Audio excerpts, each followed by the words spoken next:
अस्सलाम वालेकुम स्टूडेंट्स, उम्मीद है आप तमाम लोग खैरियत से होंगे। मेरा नाम मोहम्मद उमर खान है और आप देख रहे हैं लर्न पाकिस्तान।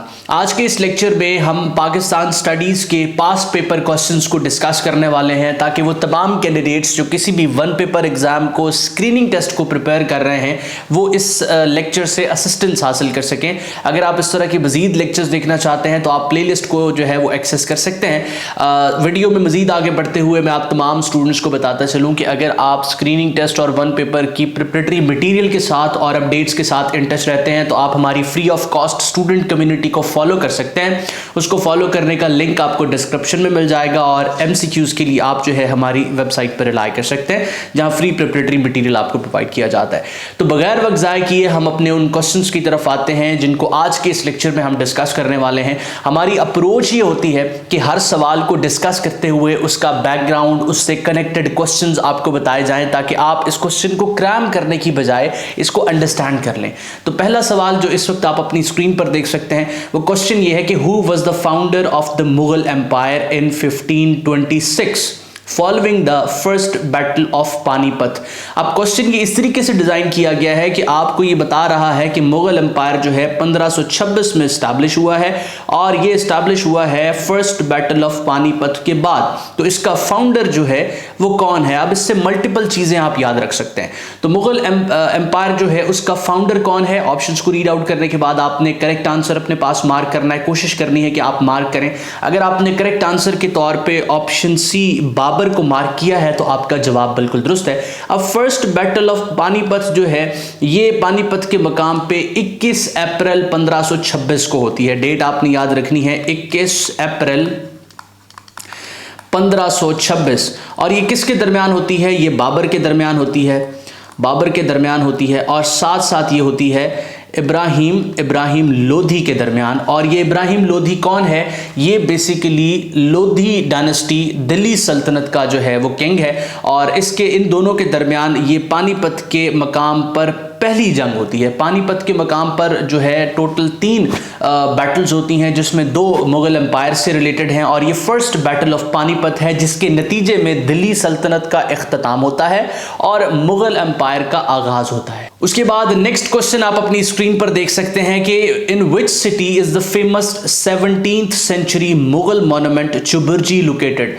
अब चुबुर्जी के हवाले से पूछा जा रहा है। जो लोग जो है लाहौर से हैं उनको तो पता है कि लाहौर में लोकेटेड है, इसका दुरुस्त जवाब लाहौर है। तो चुबुर्जी जो है ये मुगल जो मुख्तलिफ किस्म के मॉन्यूमेंट्स क्रिएट किए गए हैं ये उस एरा की एक जो है वो क्रिएशन है और शाहजहां के दौर से ये मुंसलिक है। तो जब भी आपसे चुबुर्जी के हवाले से पूछा जाएगा तो लाहौर जो है इसका दुरुस्त जवाब है। उसके बाद what was the primary feature introduced by Minto Morley reforms of 1909। अब मिंटो मॉर्ले रिफॉर्म्स जो 1909 में आए हैं उसका सबसे फेमस फीचर, सबसे प्राइमरी फीचर जो है वो क्या था ये आपने बताना है। अब मैं इसका आंसर आपको बता के इसका पस मंजर आपको बताता हूं ताकि आप चीज़ों को अंडरस्टैंड कर लें। जो मिंटो मॉर्ले रिफॉर्म्स 1909 में आए थे उनकी सबसे खास बात ये थी कि मुसलमानों की एक डिमांड सेपरेट इलेक्टोरेट को मान लिया गया था। तो सेपरेट इलेक्टोरेट जो है इसका दुरुस्त जवाब है। अब हम थोड़ा सा पीछे की तरफ जाते हैं। 1909 से पहले अगर हम तज़किरा करें तो 1906 का करेंगे। शिमला डिप्यूटेशन की बात करेंगे। शिमला डिप्यूटेशन 1906 में होती है। मुसलमानों का एक वफद जो है लॉर्ड मिंटो से जाकर मिलता है और मुसलमानों के इस वफद को लीड कर रहे होते हैं सर आगा जो है मुसलमानों के इस वफद के साथ जिसमें 35 लोग जो है वो शामिल होते हैं। ये लॉर्ड मिंटो के पास जाते हैं और उनको कहते हैं कि क्योंकि हिंदू अक्सरियत में हैं तो हमारे जो हमारी कम्युनिटी के नुमाइंदे हैं वो सिलेक्ट नहीं हो पा रहे, तो मुसलमानों को एक सेपरेट इलेक्टोरेट का ऑप्शन दिया जाए कि हम अपनी तरफ से नुमाइंदे पिच कर सकें और उनको सिर्फ और सिर्फ हमारी कम्युनिटी वोट कर सके। यानी कि मुसलमानों के लिए जो है ना मुख्तलिफ किस्म की आप यूँ समझें कि ऐसी कॉन्स्टिट्यूएंसीज क्रिएट कर दी गई जिसमें सिर्फ और सिर्फ मुसलमान खड़े हो सकते थे और उनको वोट जो है वो मुसलमान कर सकते थे। तो सेपरेट इलेक्टोरेट का कंसेप्ट ये था। तो ये मिंटो मॉर्ले रिफॉर्म्स में जो 1909 में आए उसमें इस डिमांड को तस्लीम कर लिया गया, जिसकी फिर शदीद मुखालफत जो है इंडियन नेशनल कांग्रेस की तरफ से की गई। अच्छा, एक और फैक्ट भी इससे कनेक्टेड है जो आपको याद रखना चाहिए कि जब शिमला डिप्यूटेशन होती है 1906 की और मुसलमान समझते हैं कि ये सक्सेसफुल होगी, तो उसी के बाद जो है मुस्लिम लीग का कयाम आता है। ऑल इंडिया मुस्लिम लीग का कयाम भी उसके बाद ही होता है 1906 में। उसके बाद नेक्स्ट क्वेश्चन आप अपनी स्क्रीन पर देख सकते हैं कि which mountain range contains the famous Khyber pass. अब माउंटेन पासेस से रिलेटेड अक्सर हम प्रीवियस लेक्चर्स में भी डिस्कस कर चुके हैं। माउंटेन पासेस आपने प्रिपेयर करने हैं क्योंकि इससे रिलेटेड क्वेश्चन पूछा जाता है। अब सवाल यहाँ खैबर पास से रिलेटेड पूछा जा रहा है कि खैबर पास जो है वो किस माउंटेन रेंज में है। ऑप्शंस को रीड आउट करने के बाद अगर आपने करेक्ट आंसर के तौर पे हिंदू कश को मार्क किया है तो आपका जवाब बिल्कुल दुरुस्त है। अगर स्पेसिफिकली पूछा जाए तो खैबर पास जो है वो सफेद को में है। खैबर पास सफेद को में है, सफेद को इसका दुरुस्त जवाब बनेगा। लेकिन अगर आपको ऑप्शंस में सफेद को नहीं मिलता तो हिंदू कश जो है वो इसका दुरुस्त जवाब बन सकता है। अब सफेद को माउंटेन रेंज जो है इसकी हाईएस्ट पीक के हवाले से भी जो है वो क्वेश्चन पूछा जा सकता है। तो हाईएस्ट पीक की बात की जाए तो माउंट सिकराम जो है इसकी हाईएस्ट माउंटेन पीक है और स्पेन घर भी जो है वो इस माउंटेन रेंज को कहा जाता है। उसके बाद नेक्स्ट क्वेश्चन आप अपनी स्क्रीन पर देख सकते हैं। The Simla agreement of 1972 was signed between Zulfikar Ali Bhutto and.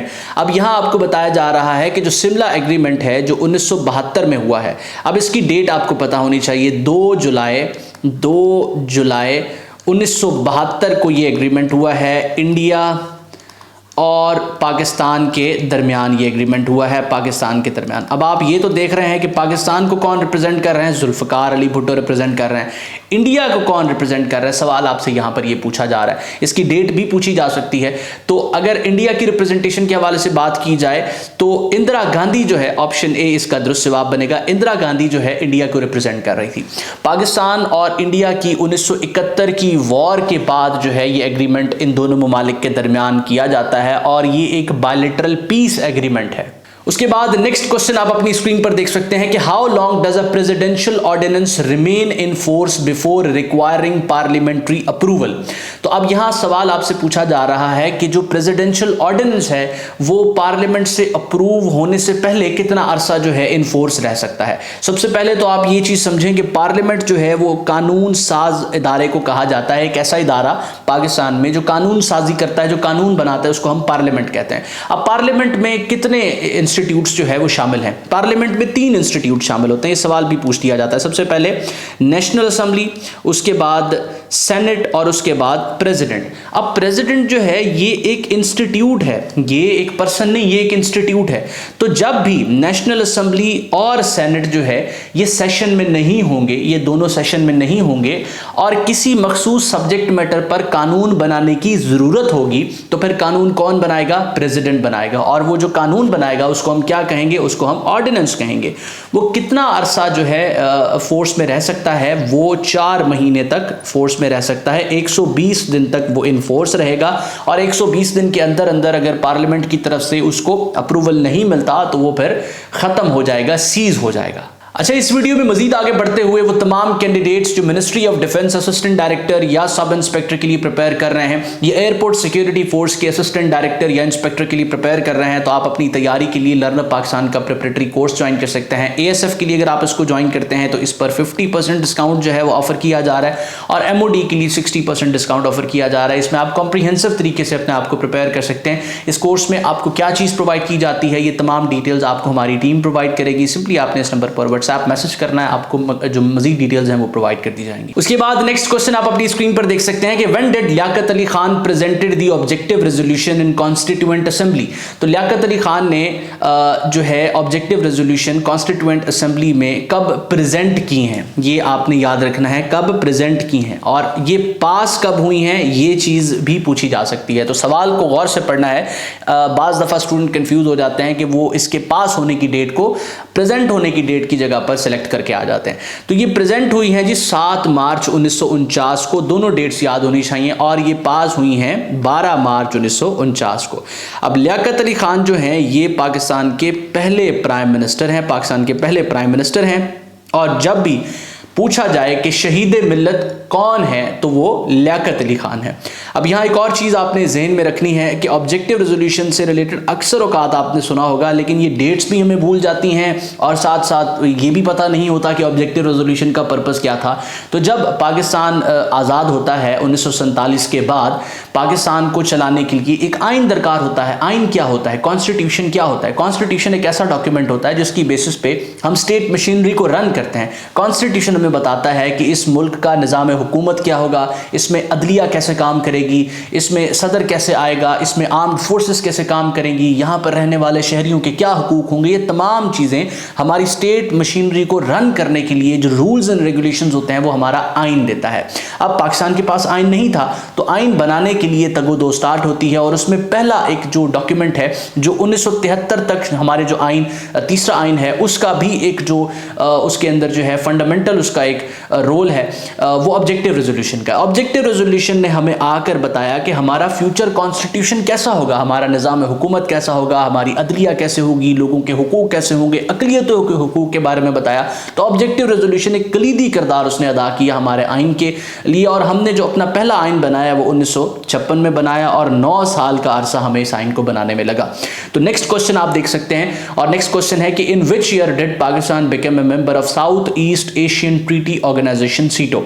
तो Pakistan South East Asian treaty organisation का मेंबर कब बनता है, आपने ईयर को मार्क करना है। अगर आपने करेक्ट आंसर के तौर पे 1959 को मार्क किया है तो आपका जवाब बिल्कुल दुरुस्त है। 8 सितंबर 8/9/1954 को क्या होता है, सीटो का क़याम होता है, South East Asian treaty organisation का क़याम होता है, और पाकिस्तान इसको एक फाउंडिंग मेंबर के तौर पे जो है वो ज्वाइन करता है। तो पाकिस्तान की जो ज्वाइनिंग डेट है वो ये है।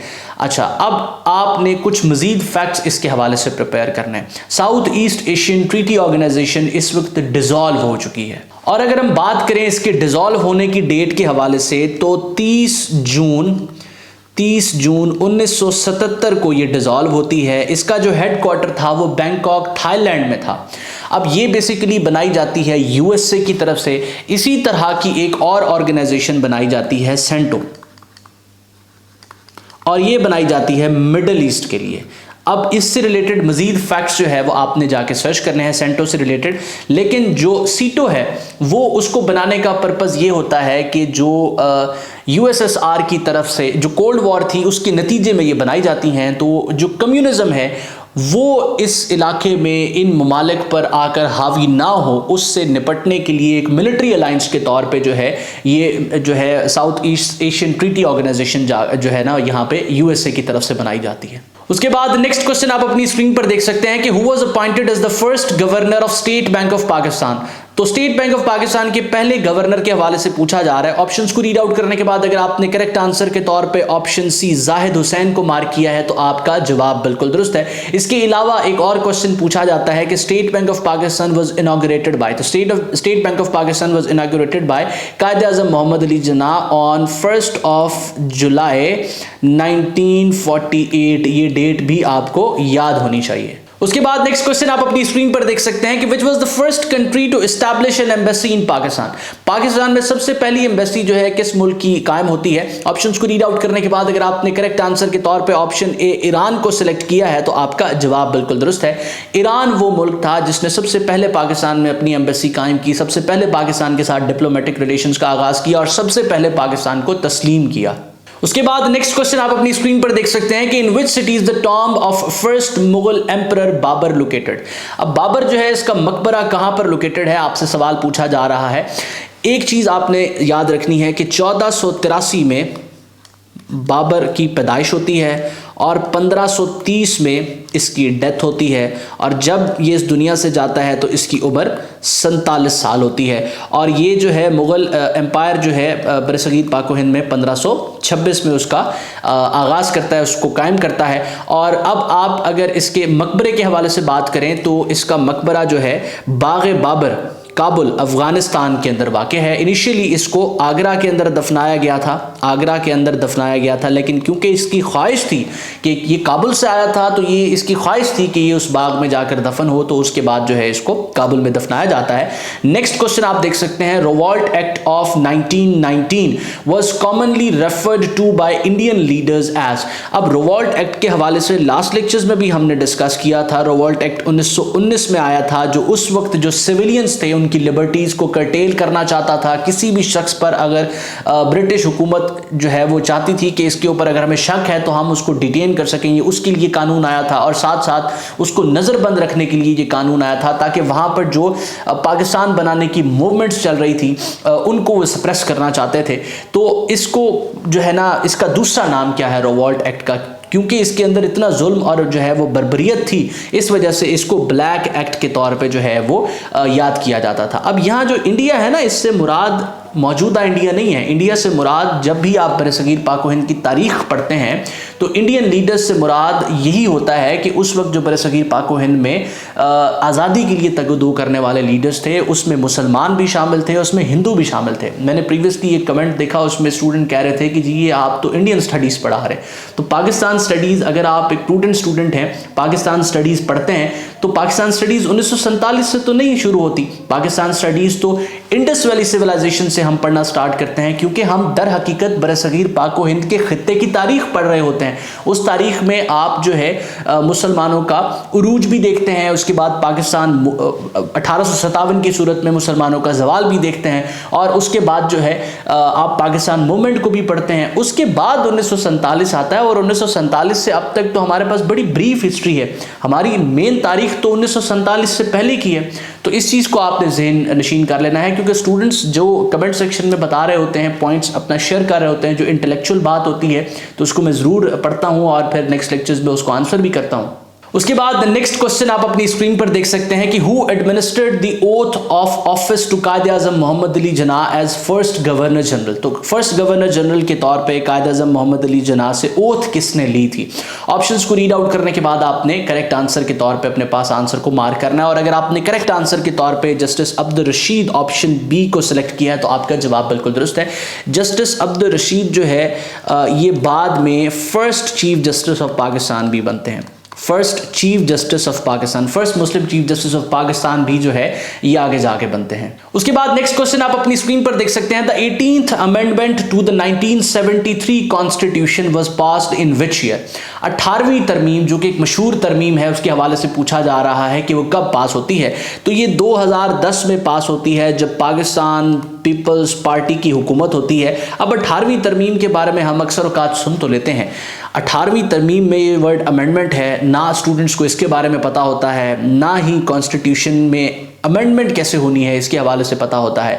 तो जब भी आईने पाकिस्तान के अंदर कोई तब्दीली करनी होती है तो उसको एक अमेंडमेंट की सूरत में किया जाता है, और आइन में अमेंडमेंट करने के लिए आपको 2/3 अक्सरियत चाहिए होती है, 2/3 मेजॉरिटी चाहिए होती है, 2/3 मेजॉरिटी पार्लियामेंट में चाहिए होती है, तब जाके आप जो है आइन पाकिस्तान के अंदर अमेंडमेंट कर सकते हैं। इसका मतलब ये कि आइन में अमेंडमेंट करना एक खासा मुश्किल मरला है।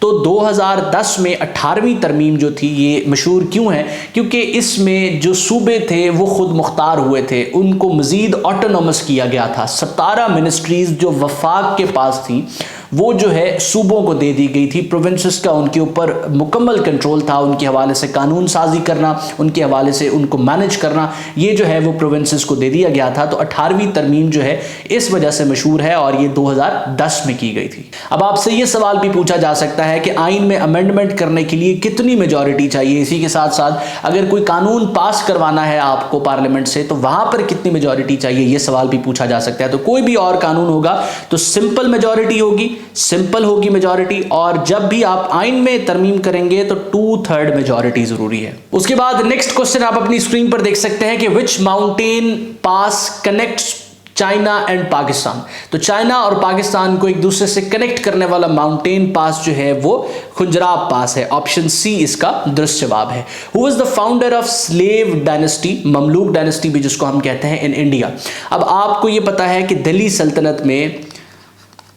सल्तनत में 5 डायनेस्टीज थी, 5 डायनेस्टीज थी और दिल्ली सल्तनत का जो खात्मा है वो बाबर आके करता है। और कब करता है? 1526 में करता है, पानीपत की पहली जंग की सूरत में।